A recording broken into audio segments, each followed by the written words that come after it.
You're listening to the Bloomberg Sound On podcast. Catch us live weekdays at 1 Eastern on Bloomberg.com, the iHeartRadio app, and the Bloomberg Business app. Or listen on demand wherever you get your podcasts. I'm June Grasso, filling in for Joe Mathieu. The 2024 presidential election is likely going to be a repeat of the 2020 contest between President Joe Biden and former President Donald Trump. But the stakes are much higher this time around, and Biden is going to try to deliver that message to voters. Joining me is Laura Davison, Bloomberg Politics editor. Laura, so Biden's campaign manager says they're going to treat this election like it will determine the fate of American democracy. How are they going to do that? Yeah, the campaign has already started trying to figure out, what messages, in this broader democracy message are resonating with voters. Unlike in most cycles where, you have you wouldn't necessarily know who the opponent is. They would have to go to the primaries, you wouldn't necessarily know through the spring. The Biden campaign has a pretty clear idea that it's going to be Trump unless a major upset happens in the primaries. So they're already running a lot of ads, trying to figure out what messages resonate with key groups. And Trump is also very much playing into this message. If they're talking about, democracy and that Trump is a threat to it, Trump is also talking, using this very authoritative language, talking about other authoritative leaders that he admires, talking, some comments he's made recently that have been very reminiscent of remarks from Hitler, things like that immigrants are poisoning the blood of this country. So this has really given the Biden campaign a lot to run on now and get basically a head start of where, campaigns typically start being able to figure out this messaging.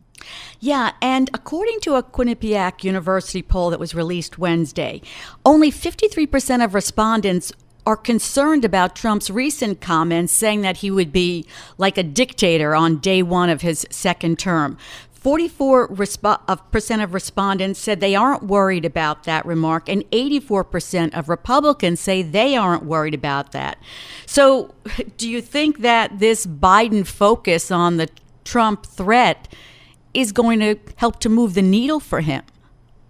It certainly could. The Biden campaign so far has been talking about Bidenomics, all of the president's economic achievements. We even saw him go to Wisconsin this week to give a speech at the Black Chamber of Commerce there in Milwaukee to talk about his economic proposals and policies.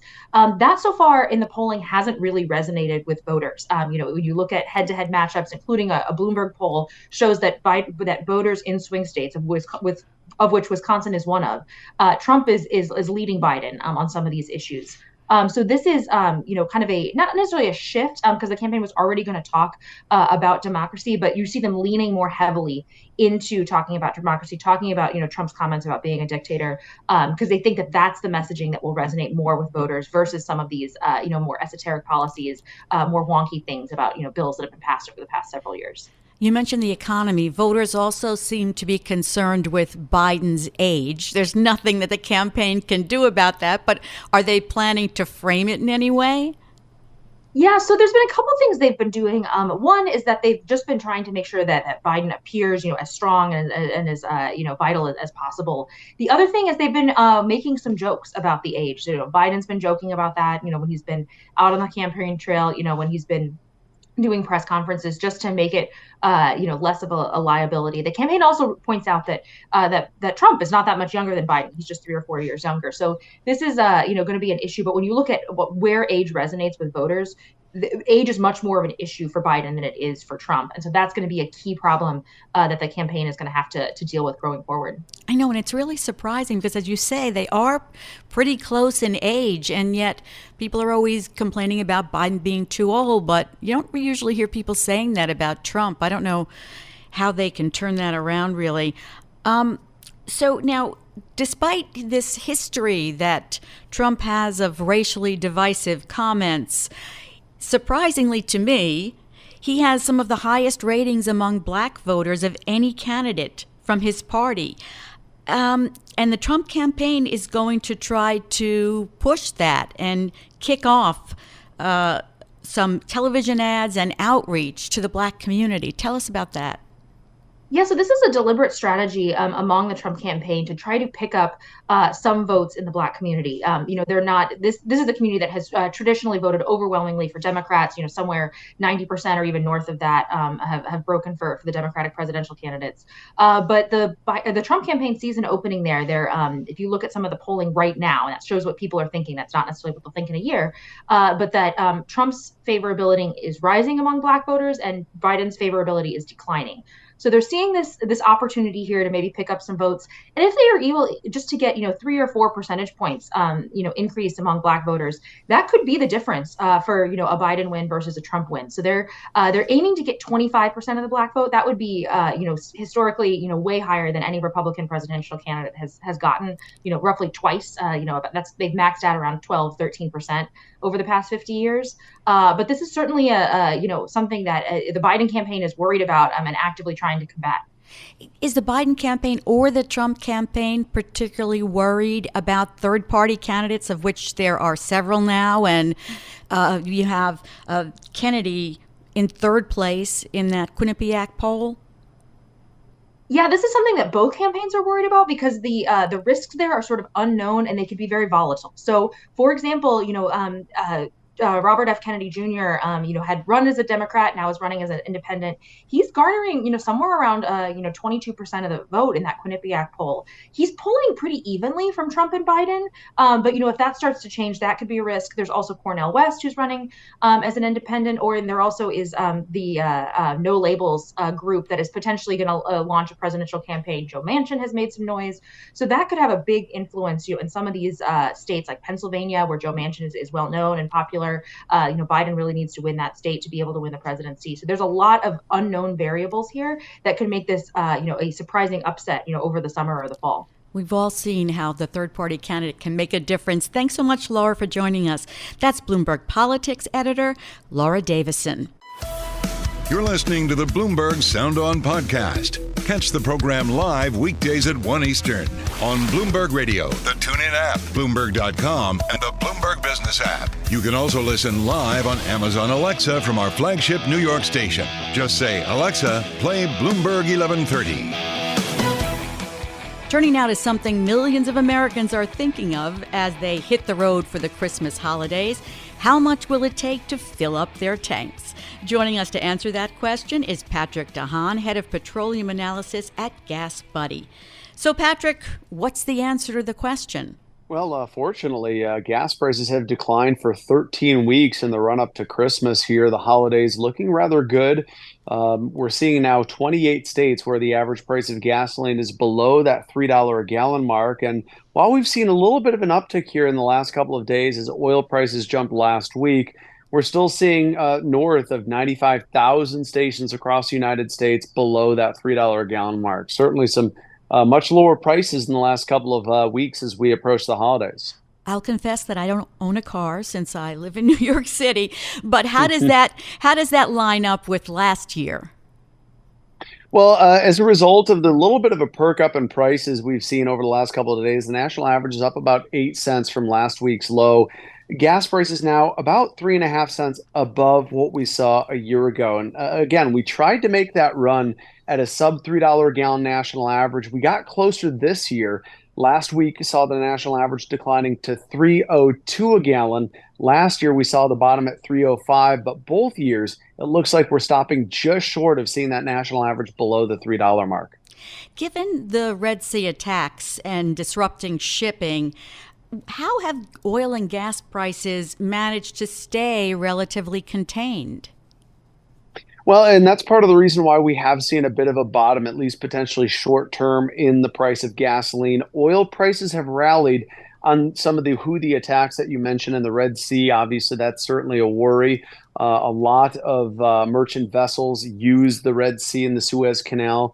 And so we'll have to keep an eye on that. The other reason that gas prices have rallied as well, optimism that the Federal Reserve could begin potentially cutting interest rates in 2024, sparking a rally in the stock market and oil on the hopes that it would lead to more economic growth. And that's why we're seeing a little bit of an uptick here in the last week when it comes to average gas prices. And as it costs tankers more to avoid the Red Sea. Can you put a price on how much potentially that could add to the cost of a gallon of gas?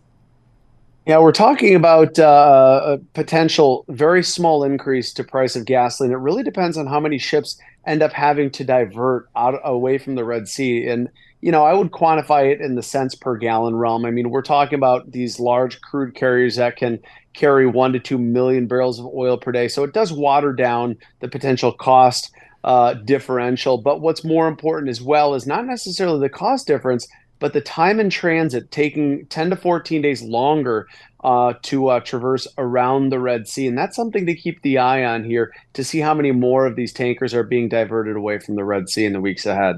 So could this spark a supply chain crisis? I don't think, given the fact that we are in the winter when demand tends to be lower, this is going to rise in gravity to be a significant event. But if this does continue into the spring months when we do start to see seasonal demand rising, or if we suddenly get a spurt of extremely cold weather, the Red Sea could become a more profound issue in terms of the impact on oil prices. But for now, it's fairly mundane. Could all this, the shipping delays, driving up the price of goods, could it potentially bring a new inflation risk to the global economy? I would say at this point that risk is quite minimal. The good news is that while gasoline prices have gone up slightly, the price of diesel has come down substantially, and a lot of that being driven by warmer than normal temperatures for this time of year. So diesel is really the fuel that you'd have to carefully monitor for more of an effect on inflation, since much of the nation's final transit is using diesel. And the price of diesel actually has continued to sink in the last couple of weeks, in fact, falling below $4 a gallon nationally. So that would impact diesel more significantly, but the warmer weather is really offsetting the risk thus far from what's happening in the Red Sea. When at GasBuddy, do you find that consumers are worried as much about gas prices as, say, a few years ago, and that it's something that factors into their travel? Oh, absolutely. I think gas prices remain the sole economic barometer. Americans see those prices on the street corner. It really sets the tone for how they feel about the broader economy. And seeing gas prices that, as we mentioned, at tens of thousands of stations that have slipped below $3, it's no mistake that consumer sentiment is increasing on the fact that this one good that many Americans know the price of, whether they need it or not, has come down. And I think that plays into the psyche of consumers that are feeling a little bit more upbeat because they've seen energy prices crumbling. So as energy prices crumble, are we going to see airplane tickets come down too? Well, I certainly think that that's a dynamic that is also airline prices are also set more so on supply and demand of available seats. And I do think that there's a little bit of a loosening happening there as well, as a lot of Americans got out to travel internationally this summer. The State Department saying that passport delays are now negligible. They're back to normal. And I think that spells that there may be a brief lull in consumer demand to travel overseas, especially in the winter months. Airlines are now feeling more pressure to lower fares, not only because jet fuel, but because, broadly speaking, more Americans have kind of got that travel bug out of their system. And we are seeing a seasonal uptick for the holidays. But beyond that, airlines may find capacity a little bit looser in the year ahead, especially as many of them add planes to their fleets. That would be good to see. Now, is a $2.99 a gallon gas price likely to become the national average sometime on the horizon this year, next year? Well, I'm very hopeful that we will have a window of opportunity that could see a return potentially of sub $3 prices, maybe in January, February, but it's really going to be contingent on the pace of the economy. If the Fed continues to hint that interest rate cuts are going to be happening, I think there's going to be a broad recovery in the economy potentially with reduced borrowing costs, and that would probably negate the possibility of a sub $3 average. So if we're to see a sub $3 average, a $2.99 average, I think the window of opportunity would be January and February, and then that window basically closes for the spring and summer, and it may reopen next fall. And just about a minute left here, Patrick. Do you see a lot of travel or a lot of Americans going to hit the road this holiday season? We certainly do. Not only air travel, because of how open up that has become, but certainly cars offer more flexibility than air travel does. And consumers being greeted in many, many states. I mean, we were at 31 states with sub $3 prices. I think many consumers are getting back into the mode of transit of using their cars. Simply, it offers supreme flexibility. It avoids the headaches of the airport, especially at the holidays when airports tend to be very busy. So Americans Absolutely. definitely are flocking back to the roads. Thanks so much, Patrick. That's Patrick Haan, head of petroleum analysis at GasBuddy. You're listening to the Bloomberg Sound On podcast. Catch us live weekdays at 1 Eastern on Bloomberg.com, the iHeartRadio app, and the Bloomberg Business app. Or listen on demand wherever you get your podcasts. What's your choice for the top political stories of 2023? Of course, there's the former president being indicted 4 times on 91 felony counts, but still leading his rivals for the Republican presidential nomination. There's the George Santos saga that was fodder for late-night comedians all year. And remember the chaos as Republicans took control of the House, taking 4 days to elect Speaker Kevin McCarthy and then ousting him after only 10 months. There is so much more as well. I've been talking with Jeanne Zaino, Bloomberg Politics contributor, and Lisa Camooso Miller, former RNC Communications Director and host of the Friday Reporter podcast. So, Lisa, you go first. What is your favorite political story of 2023? Oh, June, it has got to be the House of Representatives and the Republican Conference. No question. I mean, not only 15 votes to get Kevin McCarthy in to be speaker, but then a full 3 weeks to get a new speaker after they ousted him. And that alone is the chaos that has just ensued on so many different levels in so many different ways. It's held up funding for Ukraine. It's held up our support for Israel. It's held up so many different things. And I think it's just going to continue into 2024. So in my opinion, that has to be the biggest political story of the year. And Jeanne, do you agree or do you want to pick another one? Oh, there's so many. And of course, I agree with Lisa. And by the way, June, I have to say how lovely it is for the last show of the year to be on with you and Lisa, because all the women power on Bloomberg Radio. So I can feel it. That's right. I agree with Lisa on that, but let me just add, another one. I think you mentioned the indictments of Donald Trump, as I think back to this year, or go earlier than this, the idea that the leading presidential candidate would be subject to over 90 counts against him. And yet with every single count, as we've talked about so much, he only grows in the polls. His fundraising only goes up. It is just quite an astounding thing. So that's, to me, an enormous story of the year. And of course, you look overseas, have to say October 7th and the horror of that event and what has followed. Many of us in the Biden administration in particular thought that things were calming down a bit, moving forward, getting more positive in the Middle East. Absolutely upended. So there's an awful lot to choose from, but those are 2 that I would just add on the table. Yeah, and some of these just keep on coming, and I'm thinking of the revelations about the lavish trips and other freebies that Supreme Court Justice Clarence Thomas got from Republican mega donors. And, now there are calls for him to recuse himself in any upcoming case involving former President Trump. Do you think that would happen, Lisa? I mean, June, in a previous 5 years before, maybe, yes, the answer is yes. But now it's just so hard to know, right? Because so much of what we have known to be the facts and the tenets of the U.S. federal government system have changed in so many different ways. And to me, it's just another layer onto 91 counts, 4 indictments and 91 counts for the former president. But yet still he may get the nomination, and he still very well is in contention to be the next president of the United States. So as much as I would say, yes, this definitely is something that is a disqualifier and ought to be something that we look very closely at in our Supreme Court system, I wish I could say yes, but the answer is I just don't know. And Now I'm going to bring in our board op, Sebastian, who has come up with a different story, and that is the return of American unions. Jeannie, that has to be on the list. Sebastian, so smart. That's so true. And it should be on the list. We saw so many strikes over the last year, everything from the actors and writers, of course, to the UAW, nurses and beyond. And, Sebastian, I'm going to also pick up on what he said, because Shawn Fain, what an enormous powerhouse he turned out to be.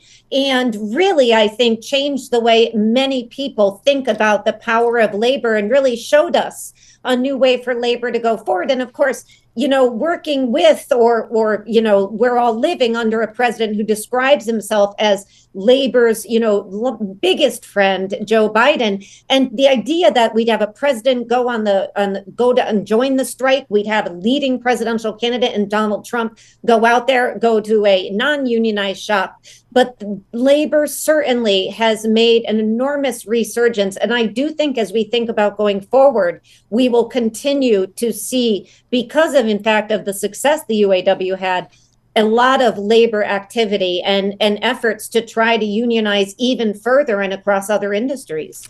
Just a few minutes here. Lisa, which branch of government, we've looked at some political stories from all, which will make the most news in 2024? Wow, that's a big list, and it's really hard to say, June. But the one thing I would say is that what the trend that we've been seeing in the U.S. House of Representatives and really in the Congress is that they were hoping to get back to regular order and get back to the traditional appropriations process, doing business the way we used to do it, which seems kind of silly now that we've talked about how things have all changed. And so going into the new year, it was the one thing that got Kevin McCarthy ousted as the speaker. It looks as if we're going to have a year-long CR at the beginning of the year rather than going back to what folks had hoped that they would be able to do. So that's the way things are going to spread out over 24, is a little bit more of the same over and over again. And so I continue to look at the House and the Senate and say that's going to set the tone, because the election itself is a lot more of the same. Two candidates that nobody's very excited about. And so that alone, I think, is what's going to make things very contentious and very hostile over the course of, and the dialogue over the course of 24. I, of course, am going to vote for the judiciary because the Supreme Court is going to be making a lot of decisions having an impact on the presidential election coming up, as well as decisions on abortion and the Second Amendment and all kinds of agency attacks. So that's my vote naturally, but you could have guessed that. Thank you both so much. That's Jeanne Zaino, Bloomberg Politics contributor, and Lisa Camooso Miller, former RNC Communications Director and host of the Friday Reporter podcast. Thank you both. You're listening to the Bloomberg Sound On podcast. Catch the program live weekdays at 1 Eastern on Bloomberg Radio, the TuneIn app, Bloomberg.com, and the Bloomberg Business app. You can also listen live on Amazon Alexa from our flagship New York station. Just say, Alexa, play Bloomberg 1130. We got inflation data today that came in cool, and it was very important data. What we're talking about here is the PCE deflator. And for those who aren't familiar, this is the Fed's preferred inflation gauge. We actually saw disinflation on the monthly figure when it came to the headline, down 0.1% month on month. And ladies and gentlemen, no surprise, the White House decided it wanted to take a little bit of a victory lap on this, which is why I had the opportunity earlier today to speak with Lael Brainerd, who, of course, is a former Federal Reserve official, but also now is the director of the National Economic Council. And while she did tout the progress that has been made in inflation, I asked her, why isn't President Biden getting credit for it? And what can he do to fix that? This was some of her answer. Americans may finally beginning to feel a little bit more confident, a little bit more secure. But the president is going to continue to push us to work to lower costs for American families and to keep these gains over the course of the next year and years. All right, so let's add another perspective to this conversation. I'm pleased to say joining me now is Congressman Brad Sherman, the Democrat from California, who also sits on the Financial Services Committee. So, Congressman, that makes your perspective valuable here. If you were to just look at the data today, it would suggest that perhaps Bidenomics is working, yet it isn't resonating with voters. So if that's the case, does it really matter at all? Well, certainly it matters for the economy. Winning elections is nice, but the country doing well is the reason we try to win elections. I think this will resonate. There's now in the polling a disconnect with how people feel they're doing economically personally and how they feel the country is doing. And I think that discordance will narrow as we get to the election, and people will say, hey, I'm doing all right. My cousin's got a job, and maybe the entire economy is doing well. Certainly results like this with negative inflation, albeit a little bit and only on the top line. But to see this downward pressure on prices is very good. Well, and this downward pressure on prices have led many in financial markets and others to say, hey, the Fed is probably going to turn around and start cutting rates pretty soon. I know that often there is a dislike of weighing in on Fed policy among elected representatives, but do you think that that would be a fair assumption, that the Fed is going to be in a position to cut rates in the not so distant future? I think the market thinks that. I'm not reluctant to chime in on this, but the effect of this blockade by the Houthi of the Red Sea, let's see what that does, not only to the goods that typically go through the Red Sea and the Suez Canal, but also the price of shipping. Because if you're going to need hundreds and hundreds of ships going around the Cape of Good Hope, that's just ships that aren't available, and shipping is a supply and demand. So we've got to look at the geopolitical, both the Middle East and Ukraine. But I'm hoping very much that we see a rate cut in March or April. So you raised some of these geopolitical concerns, like what we're seeing in the Red Sea, that potentially is a risk, not just in terms of energy flow and energy prices, but also supply chains. We all remember what happened during the pandemic, how those supply chains got snarled, and that's really a large part of what got us into this inflationary mess in the first place. What is your degree of concern at this point that we could find ourselves in, if not as dramatic, at least a similar position again? Oh, I don't think it'll be as dramatic as we saw 2 or 3 years ago, but you've got a lot of ships that are now going around the Cape of Good Hope, and so their journeys will take almost twice as long, and that means those ships aren't available to bid on the next bit of cargo, whether that cargo is going across the Pacific or whatever route it might take. So I do think shipping costs will go up. The hope is that this is just a blip, and hopefully we can push the Iranians and their subsidiary, the Houthis, out of this process of blockading the Red Sea. Well, Congressman, how exactly in your mind should that pushing happen? Because we have seen the U.S. assembling a task force, which the Pentagon says now includes 20 nations trying to deter and defend essentially merchant vessels in the Red Sea. That, though, is not an offensive move. Would you be encouraging the U.S. to directly strike the Houthis at this point? We hope that we can deal with this just by playing defense, just by shooting down the drones and showing commercial shippers and insurers that this is safe. If that doesn't happen, we can either take violent action against the Houthis, or we can expose the Iranians to what they're exposing the world to. We could interrupt their shipping in any ocean of the world. So whether it is a threat and detention of this or that ship bound for Iran, or whether it is kinetic action against the Houthi, if that's necessary, I think we do it. As of now, we may be able to create safety just by shooting down drones and missiles that the Houthi launch.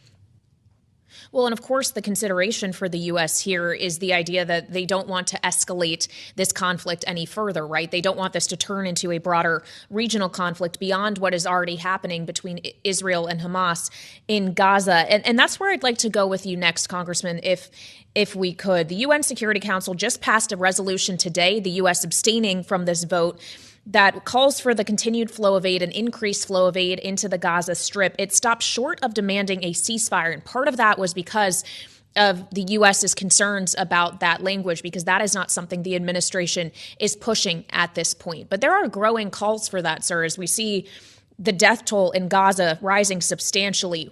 Knowing especially that you are the co-chair of the Israel Allies Conference or Caucus in the House, what do you say for calls for Israel to stop the bombing? The scenes we see in Gaza are horrendous. We want the killing to end. Israel has offered a week-long ceasefire if the terrorists will release 40 hostages. That has been rejected by Hamas. We could have a permanent ceasefire if Hamas were to release all the hostages and either disarm themselves and turn themselves in, or I think we could arrange a departure for the Hamas fighters, or at least their top leadership, to Iran or a similar country. But as long as Hamas insists upon a bargaining for a ceasefire that is simply a chance for them to regroup and repeat their rampages of October 7th, obviously no sane person is going to accept that. But we could have a week-long ceasefire. Israel has offered that, not for even all the hostages, but just for 40. Hamas knows that as long as the people of Gaza die, Hamas becomes more popular in the world, and they keep doing it. Well, to these ideas of negotiations around another potential agreement to release the hostages, obviously there was a temporary ceasefire earlier in the conflict. It ended several weeks ago. There was a lot of conversation at that time for when that stopped, this idea that it would be much harder to reach a deal the second time around. How confident are you that another deal can be reached between Hamas and Israel and those parties that are helping negotiate this? Hamas realized that they had a public relations problem if they held children, women, and foreigners, chiefly agricultural workers from the Philippines and Thailand. And they have released those in return for many concessions. Obviously, the idea of kidnapping hostages and getting concessions shouldn't please anybody, but they got the concessions and they released.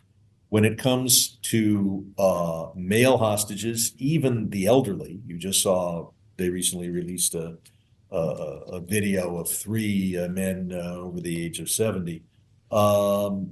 They are trying to extract enormous prices for those hostages, and I don't think they'll be successful.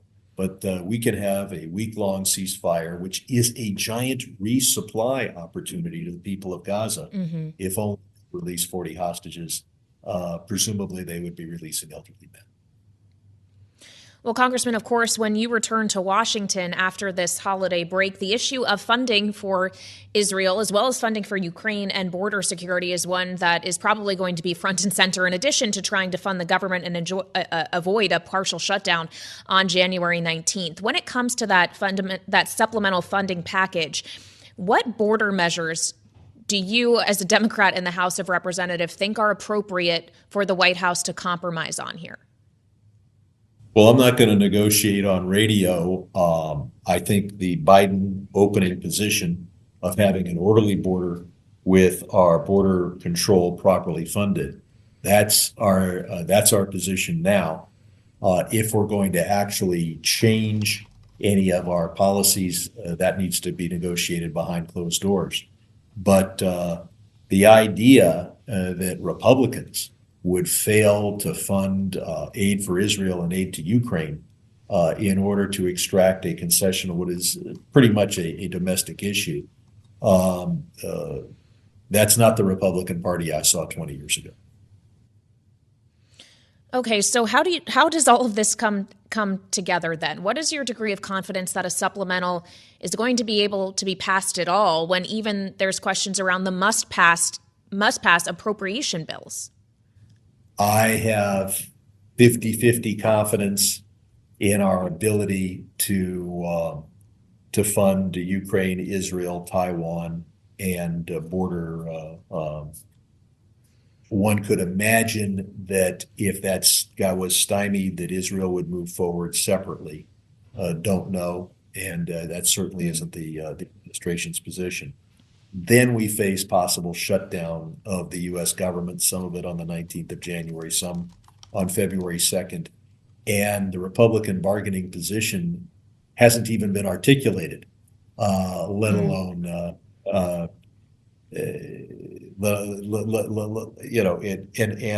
their reluctance to have another CR or continuing resolution means we could very well face shutdowns of the U.S. government at the beginning of the next year. This is the Republicans are so unreasonable they won't even articulate openly what their position is.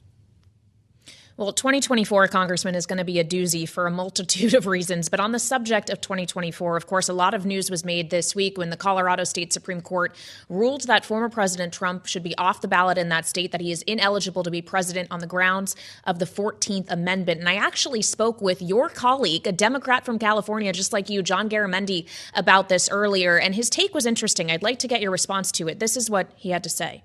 I believe that Trump should be given the chance to be on the ballot, and I suspect the Supreme Court will so rule. Were that not to happen, I believe we'd have a very serious, very, very serious political crisis in the United States if, in fact, Trump were not allowed to be on the presidential, on the ballots in November. Congressman Sherman, do you agree with that view? I think we'd face major difficulty if he wasn't allowed to be on the ballot, although many of my Republican friends would hope that the Republicans would nominate a different candidate, Nikki Haley or whomever. Section 3 of the 14th Amendment is a inadequately defined and highly dangerous provision.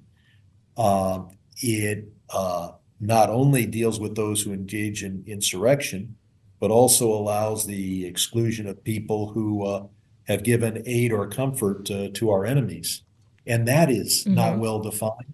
I protested against the Vietnam War long ago. I've got colleagues who have voted against aid to Israel, and presumably someone could argue that either of those acts is making the enemies of the United States feel aided.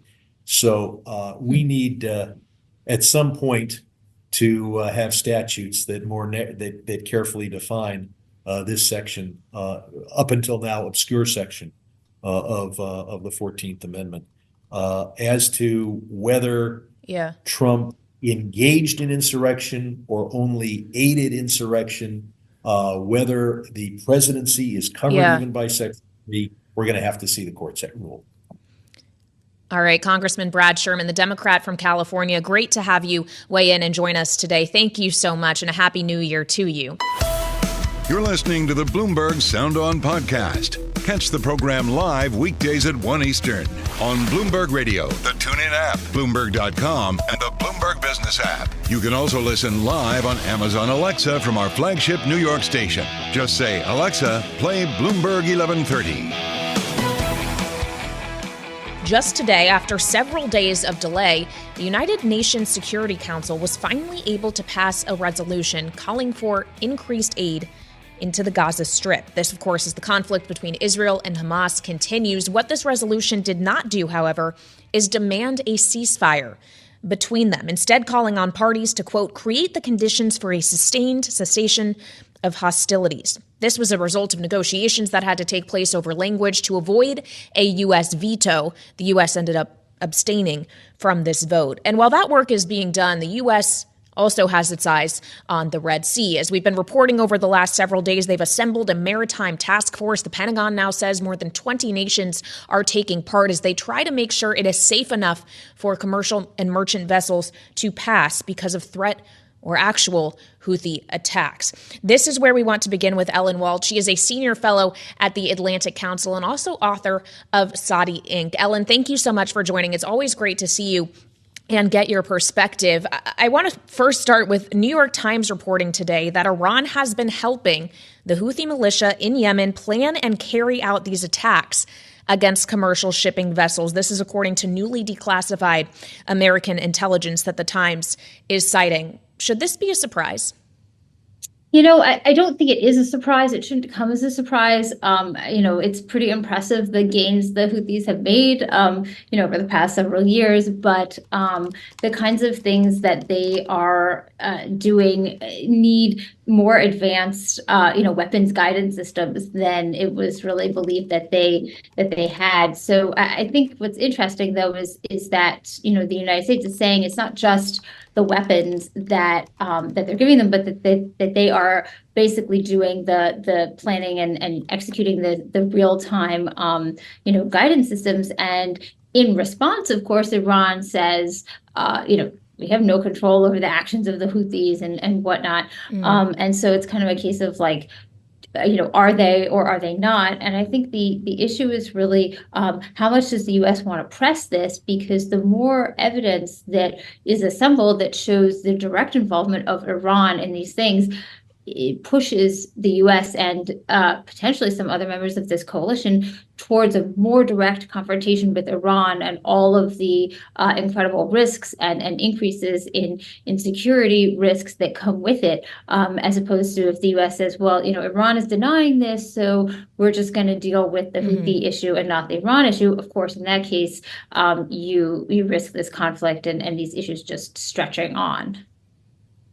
Well, Ellen, hold that thought. Just bear with me a second as we do have some breaking news just to bring our listeners and audience aware of. Coming from the Supreme Court, the court refusing to put the Trump immunity clash on the fast track. The background here, of course, is this is related to the Jack Smith special counsel case brought here in Washington related to 2020 election interference. Jack Smith had asked the Supreme Court to expedite a decision around immunity for former President Trump. Trump and his legal team had asked the court not to accelerate this, saying that Jack Smith's argument was essentially not valid. And it does seem this is how the court has ruled, refusing to put that immunity clash on the fast track in this January 6th case. So they will not consider it immediately. And of course, this effort on the part of Jack Smith was in part to make sure the trial could indeed start when he wants it to, which is in early March of next year, so less than 3 months away. Again, the Supreme Court not fast tracking this Trump immunity clash. So we will return to that in just a few minutes. But Ellen, to come back to you on what's happening, not here domestically in Washington, but what's happening in terms of geopolitics, this idea that you were just mentioning on the broadening of the conflict. When we think about the notion, as we've been reporting over the last week or so, that the U.S. is considering potentially going on offense here, trying to strike the Houthis directly, A, would that be an escalation? There's just no other way to phrase it. And B, would actually that also potentially be damaging to alliances in the Middle East, specifically with Saudi Arabia? So, yeah, it's a very complicated situation because, in some respects, there is already an American naval vessel in that area that has been basically defending these ships against attacks. The issue is that they haven't actually struck back, to say any Houthi, infrastructure on land where these attacks are coming from. They're just kind of trying to thwart them in the water. But there are all of these other issues because for a long time, Saudi Arabia and the UAE were essentially involved in a war against the Houthis, and they finally kind of reached this very carefully cultivated quasi-détente in that war. I mean, because several years ago, the Houthis were shooting, rockets at Riyadh and at major airports in Saudi Arabia. So this, I think, is something that the Saudis really don't want to restart. And so whatever the U.S. is going to do, they're going to have to tread very carefully because both they don't want to mess this up, but at the same time, getting Saudi and UAE buy-in and consent is very critical because, the Saudis have, part of their border is a very large part of the Red Sea. But then on the other hand, you've got this threat to international shipping, and this is an incredibly old, concept that we have, that shipping and international trade should be allowed to go unobstructed when you're in neutral waters. And so this is a concept and a very old covenant of international law and practice, even before there was a United Nations and there was something that we call international law. And if the United States and allies in this coalition do nothing, then you risk, abandoning this incredibly old precept that is so crucial to global trade. And I think that could set a very, very difficult precedent. Well, an energy trade specifically, I mean, we're talking about the ability of petroleum products to flow in and out of the Middle East, Ellen. So with that in mind, do you think the energy market right now is properly reflecting that risk if you take a look at oil prices, which sure are a little higher, but not incredibly elevated?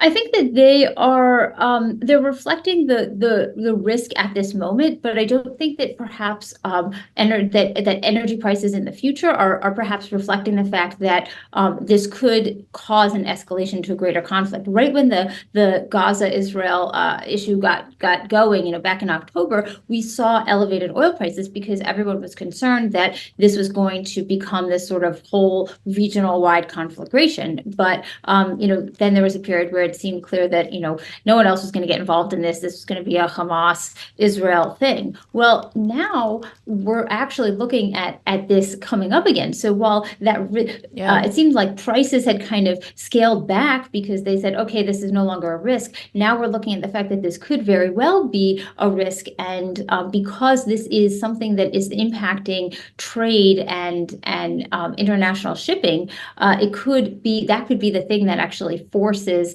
the United States to really get involved and causes it to become something larger. So I wouldn't be surprised. Hopefully traders and whatnot are watching the situation very carefully because this is a different issue. I think it's a whole different level than, say, an Israel-Hamas conflict. This is something that has the potential to really become something much larger. And finally, Ellen, we only have less than a minute left, but Saudi Arabia also very much cares about prices, and they have been a leader in the OPEC Plus cartel. Just quickly, is it a big deal that Angola left OPEC Plus this week?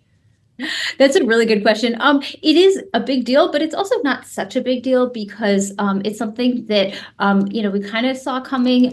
We've had other nations leave before. Indonesia left. Qatar has left. I think that the issue is really, this was not over that much production. We're talking like 70,000 barrels a day of production. But I do think it shows that Angola doesn't want to cut production at all, and they really need to pump more, and they're just not willing to even pretend to adhere to any kind of OPEC production quotas.